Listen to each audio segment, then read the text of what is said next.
Une des caractéristiques des roues, c'est qu'elles étaient remplies de yeux tout autour. Ézéchiel 1,18.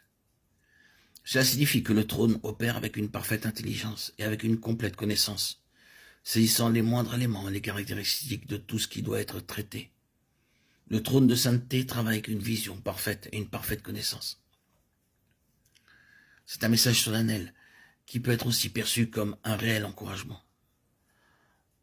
Celui qui est sur le trône et dont les yeux étaient comme une flamme de feu, Apocalypse 1,14, voit par-delà les choses, connaît tous les motifs et les actes cachés.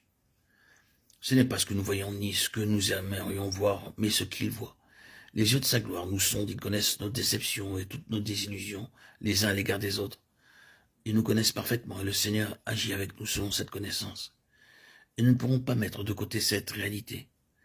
Si le Seigneur décide de nous traiter sous la forme d'un jugement particulier, s'il décide d'intervenir, c'est parce qu'il a vu ou qu'il voit quelque chose qui nous cause un préjudice, quelque chose qui limite ou qui entrave la gloire en nous, personnellement ou individuellement, ou dans nos assemblées. Il a vu quelque chose qui est contre la gloire, et il la prendra en main énergiquement, et il la jugera. Il veut nous élargir en éliminant certaines choses pour que la gloire puisse venir au-dedans et frayer une voie pour la nouvelle vie, afin que nous allions plus loin dans une nouvelle phase de son dessein. Peut-être aurions-nous aimé qu'il en soit autrement, mais voulons-nous nous tromper? Voulons-nous perdre quelque chose faute d'avoir reconnu nos torts? Voulons-nous que tout soit clair?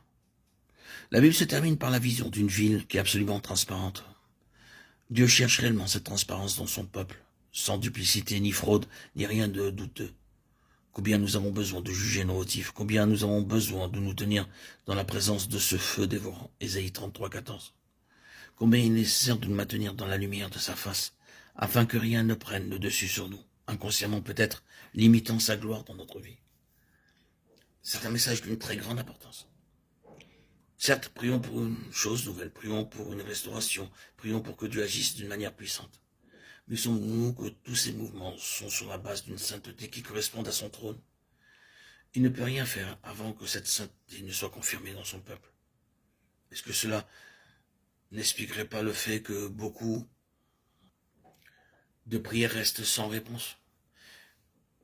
Car la parole déclare, si j'avais conçu l'iniquité dans mon cœur, le Seigneur ne m'aurait pas exaucé. Psaume 66, 18. C'est un très grand principe s'étendant à de nombreux domaines. Que le Seigneur nous donne d'examiner ce qui pourrait être une parole très solennelle. La gloire est encore en vue. Que le Seigneur nous donne de comprendre que l'énergie de son trône est une énergie sainte. Son activité et ses constantes interventions convergent pour ce qui est en accord avec l'homme, dont la gloire puisse être trouvée en nous et parmi le peuple du Seigneur.